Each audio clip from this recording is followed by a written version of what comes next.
una de las cosas que va a condicionar la vivencia de las emociones es cómo entran las áreas terciarias a dar un significado a eso que ocurrió. La activación podemos tener la misma, podemos tener la misma activación. Incluso hasta en variables podemos tener la misma activación. Déjenme les cuento que en el laboratorio tenemos un equipo de señales fisiológicas.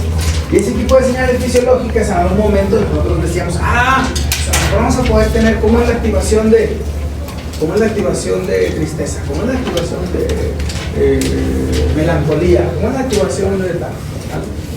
Pues Nel, mijo, pues no da. Y no parecía que podíamos decir, bueno, cuando la conductancia está de tal nivel a tal nivel, eso luego entonces lleva a que el estado más recurrente sea un estado de, ejemplo, vamos a poner así, nerviosismo, no poner que se lo acuñaran, ¿vale? O a un estado ansioso, o a un estado, o no.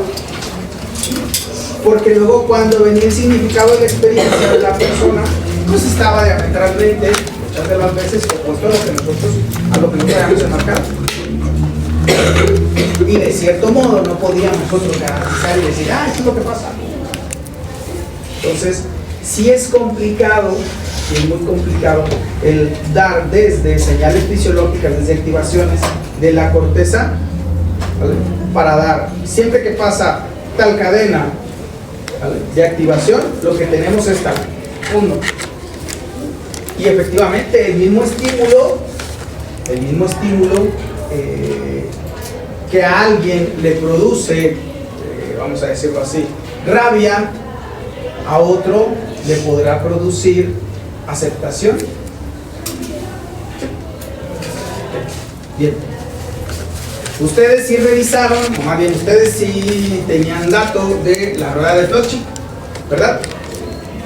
Sí tenían datos por ahí, sí la comentaron, o de la nuez de Plotchik, o de la flor de Plotchik, porque depende de cómo el ensamblen es lo que queda. ¿Ya se fijaron en eso? O sea, cuando cierran todos los pétalos queda como una nuez, y cuando la dejan toda abierta pues parece una flor, y luego cuando se toman en cuenta los que quedan en medio, pues se hace una rueda. Entonces, aquí en esto hay que ser conscientes además de que lo que sí parece que guardamos con otras especies y que es una cuestión de supervivencia, pues tiene que ver con las zonas de alocorteza. Y en la alocorteza, recuerden que la gran mayoría está para el lóbulo límbico, eso que no se les pase, que no se les olvide, ¿vale? Porque me supongo que ustedes no van a andar diciendo luego que solamente tenemos 4 lóbulos funcionales, así como les decían en la prepa.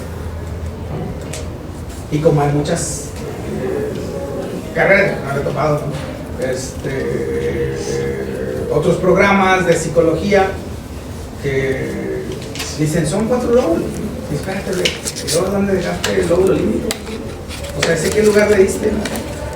Es más, incluso todavía si fueras más allá, ¿dónde dejaste la ínsula? Que para muchos es lo que se considera el 6.º lóbulo. Entonces digamos 6, si fueran 6 lóbulos. Vamos, es una de las cosas que hay que tener en cuenta.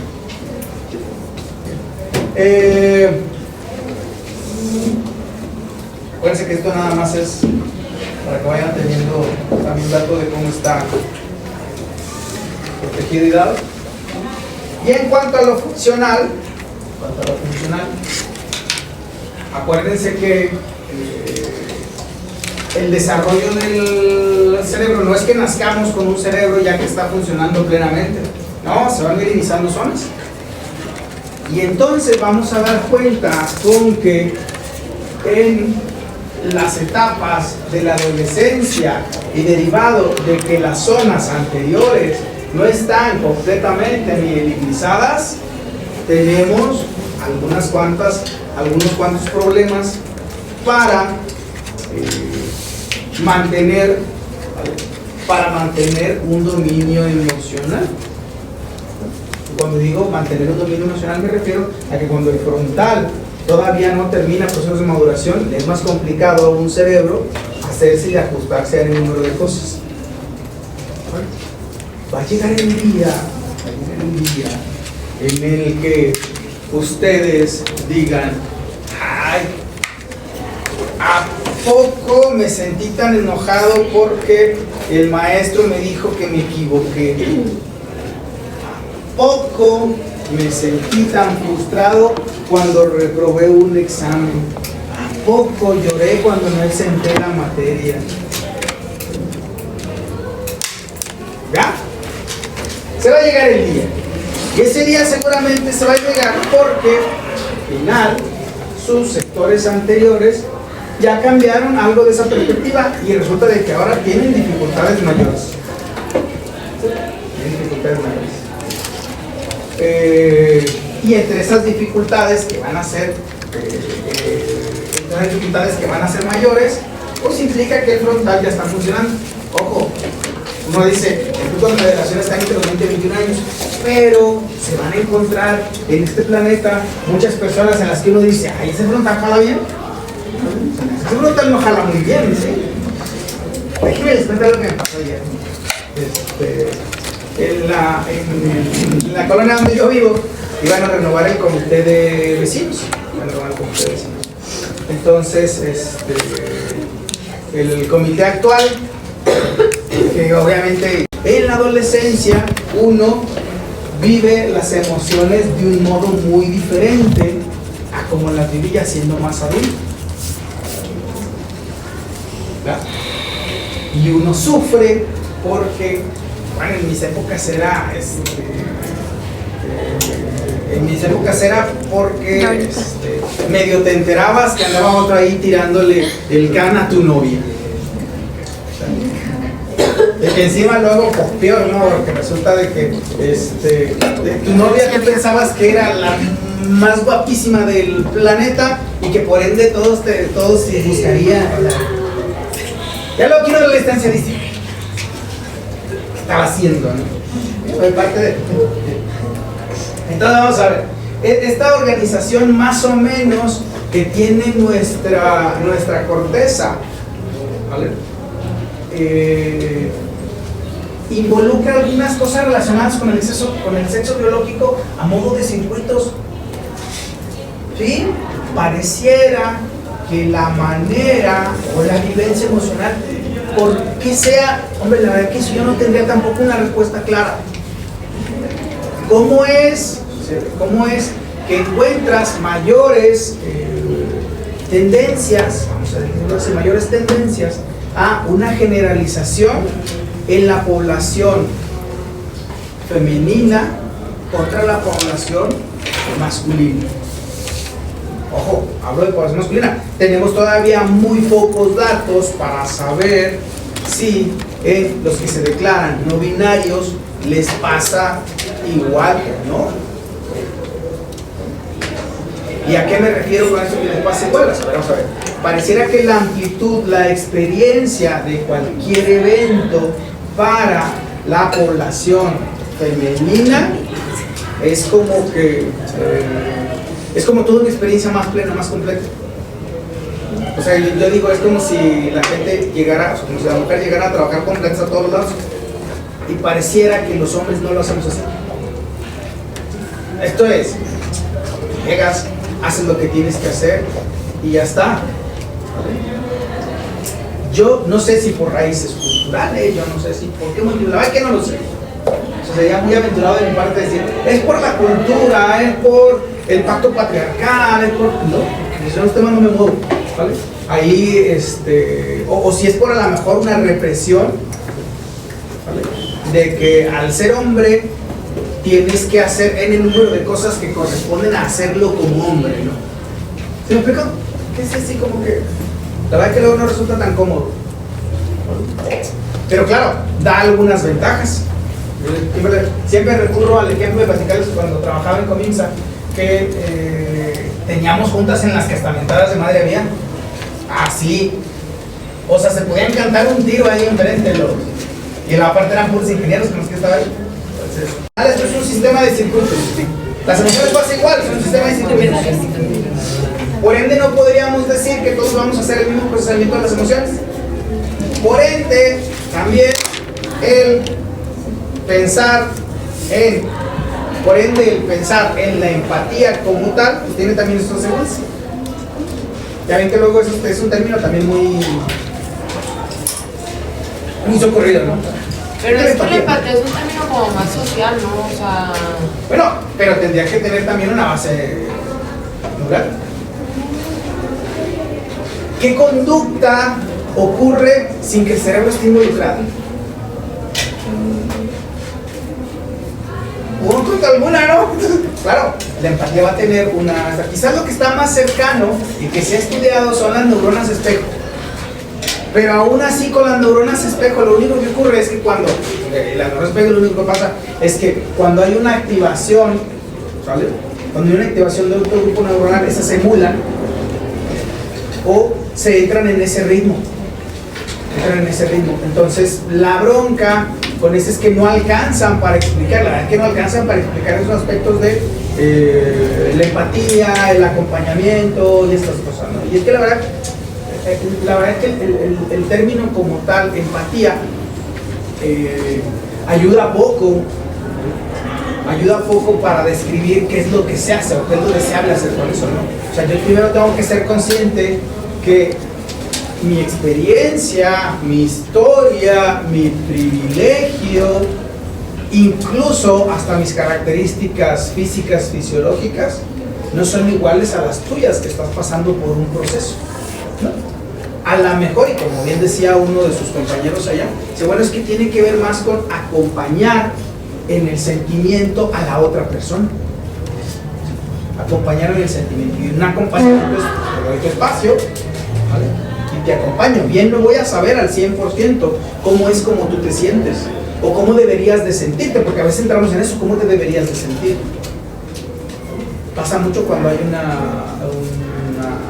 una pérdida, que luego ven a alguno de los familiares que se ve tranquilo por el número de cosas. Por ejemplo, mis padres, mis hermanos no entienden que mi mamá, ¿sale? Cuando alguien muere, dice, bueno, pues al principio sí lo siento, o sea, sí puedo sentir, pero si es alguien conocido, si es alguien que hace poco murió un primo, y que no era tan, bueno, digo, pensando que no era tan mayor como... Para que todo esto pase, acuérdense que se van a involucrar también neurotransmisores. Podríamos decir que esos 4 que están ahí podrían ser directamente representativos de algunas de las emociones, y quizás el que nos queda más claro es la relación de serotonina con el estado anímico, porque es al que se busca pegarle cuando hay una alteración del estado anímico, a la serotonina, casi siempre va por ahí. En el entendido que otros relacionados, seguramente estos dos, tanto dopamina y adrenalina, pareciera que están más relacionados con estados de bienestar, un aumento. La serotonina, pues, que es por la baja, ¿no? Entonces, si quieres regresar al punto, pues se busca que haya mayor cantidad de serotonina circulante. Y bueno, entre la acetilcolina, es que muchas de las activaciones que hace amígdala y hipocampo van a ser dependientes de acetilcolina. Por eso es que estos son quizás los 4, o sea, si alguien les pregunta, a ver, de los neurotransmisores, ¿cuáles serían los más relevantes en las emociones? Pues yo creo que estos 4 sí no los podemos sacar. A lo mejor histamina no entra tanto. A lo mejor noradrenalina tampoco entra tanto. A lo mejor glutamato, GABA y glicina tampoco es que entren de una manera más o menos clara. Profe, ¿qué pasa, por ejemplo, con las personas que tienen Alzheimer, que a lo mejor se enojan por algo con alguien y no recuerdan por qué se enojaron, pero recuerdan la emoción, o sea, siguen conservando la emoción? Es la activación amigdalina. La activación amigdalina que pareciera que ese se sigue conservando. Entonces el resto de los circuitos pareciera que ya se fueron perdiendo, pero el de la activación amigdalina, acuérdense que es el principio de supervivencia. Y esos van a ser más resistentes, porque claro, buscan la supervivencia como tal. Entonces, esa podría ser una idea. ¿Sabes por qué? Y aparte, bueno, acuérdense que entre otras cosas, pues empieza a haber pérdida de otras zonas. Los pacientes con Alzheimer, una de las características que pueden tener es que empiezan a deteriorarse los frontales y tienen problemas de control inhibitorio y tienen problemas para proyectar sus actos al futuro y tienen problemas para inhibir, ¿vale?, cualquier conducta que pueda resultar problemática. Es complicado, muy complicado para los familiares el manejo de este tipo de cosas. ¿Por qué? O porque luego un día le mientan a la madre y dice, pues es usted, jefa, ¿por qué se anda diciendo cosas usted sola? Y claro, los pacientes tienen que entender que es el padecimiento, que es la enfermedad, que no es algo que hayan tenido así con ellos todo el tiempo. Es una de las cosas que en los casos de deterioro cognitivo mayor, demencia, se va a encontrar a cada cierto tiempo. Y el manejo de las emociones. Bien, entonces acuérdense que, para que no se nos olvide, tenemos que razonar sobre el lóbulo límbico. Y en el lóbulo límbico,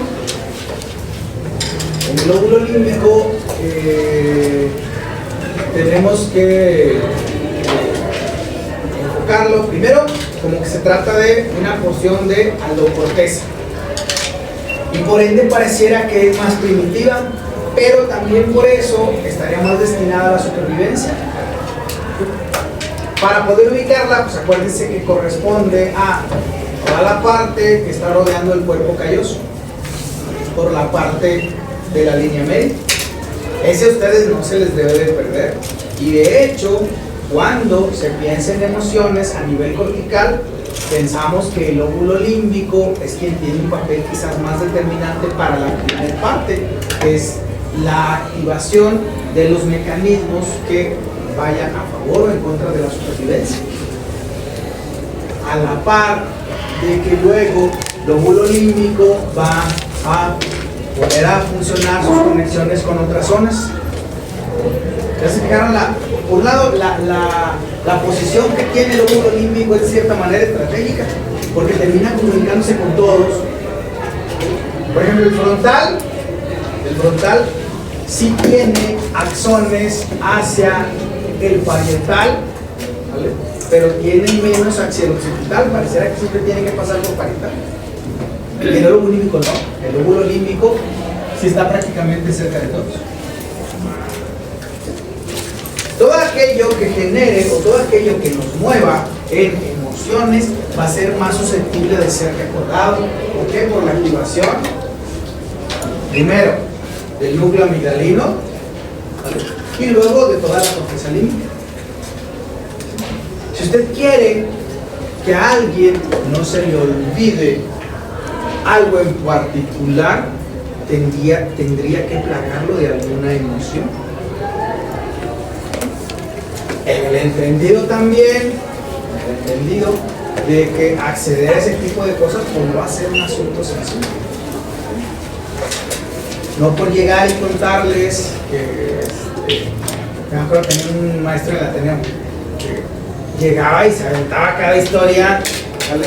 Pero luego lo que más risa me daba era que, bueno, aquí me acuerdo mucho de una que decía, no, y es que este niño que ya a esta idea de la comparación, así como se tiene, hay quienes dicen, así como se tiene una inteligencia, ¿vale?, o un coeficiente intelectual, entonces también se debería tener un coeficiente emocional, ¿vale? Más que aquí luego lo jodido de la historia es, o sea, ¿cómo determinas que uno puede ser mejor? Yo digo que más bien iríamos a una especie como de perfil emocional. Y por ende, concluyendo con esto, de la manera de estudiarlo es que llegamos al material este que les digo de la gente de acá de este lado. Vamos a irnos